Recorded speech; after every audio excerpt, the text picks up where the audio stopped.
saya bilang sebelum ekonominya kuat, kita nggak akan ubah-ubah itu tarif pajak, tapi kita akan ekstensifikasi. Kan kita nggak 3% selama ini juga. Kamera Pak depan Pak. Kan selama ini itu 3%-nya bagus, usulan IMF itu bagus untuk naikin pajak. Anda mau dipajakin? Enggak. Mau dipajakin, mau naikin pajak? Kan saya bilang sebelum ekonominya kuat, kita nggak akan ubah-ubah itu tarif pajak, tapi kita akan ekstensifikasi, tutup kebocoran pajak dan lain-lain. Dan yang saya pastikan adalah supaya ekonomi tumbuh lebih cepat, sehingga pajak saya lebih tinggi, sehingga 3% itu bisa dihindari secara otomatis.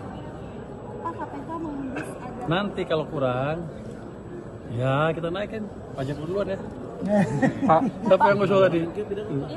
IMF, Pak. Pak, soal dana desa 58% Pak Korbes Pak. Pak, rasio utang udah sampai 40%, Pak. Pak ke kamera Pak. Pak kamera Pak depan Pak. Pak Pur, kamera Pak Pur. Kita kan lihat pejabat yang berbagai secara fair. Itu nggak seperti itu. Ini ada beberapa kalangan yang sengaja menghembuskan itu. Karena sepertinya pejabat itu akan saya tarik tadinya ke dalam manajemen Kementerian Keuangan. Tapi sepertinya ada nggak setuju sehingga mulai hembus-hembusan seperti itu. Tapi kan kita lihat case-nya seperti apa. Inisialnya LLM. Apa tuh siapa? Oh, ya aku udah tahu. Nanti saya telepon. Saya diskusi dengan KPK deh. Seperti apa? Pak, soal dana desa Pak. Pak, soal dana desa 58% itu Pak. 1% PDB. Apa-apa. Nggak akan menekan fiskal nggak, Pak? Dengan rasio utang Singapura berapa? 100. Malaysia berapa? 60. 60. Thailand berapa? Coba cek sampai Thailand berapa. Ini masih aman ya, Pak, untuk fiskal? Nah, kalau dengan standar itu kita masih aman. Defisit 3% nggak? Enggak. Ekonomi apalagi yang mau dicari? Anda minta.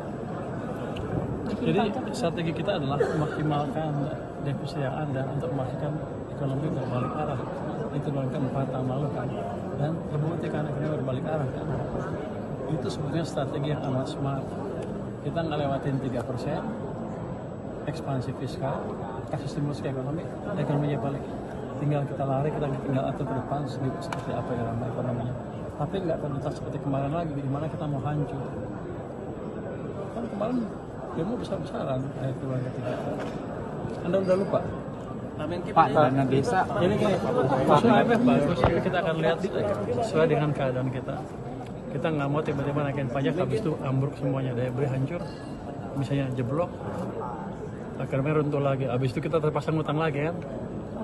Terpaksa 3% juga diterabas kalau ekonomi jatuh. Jadi saya udah pakai biaya yang semurah mungkin untuk membalikkan arah ekonomi.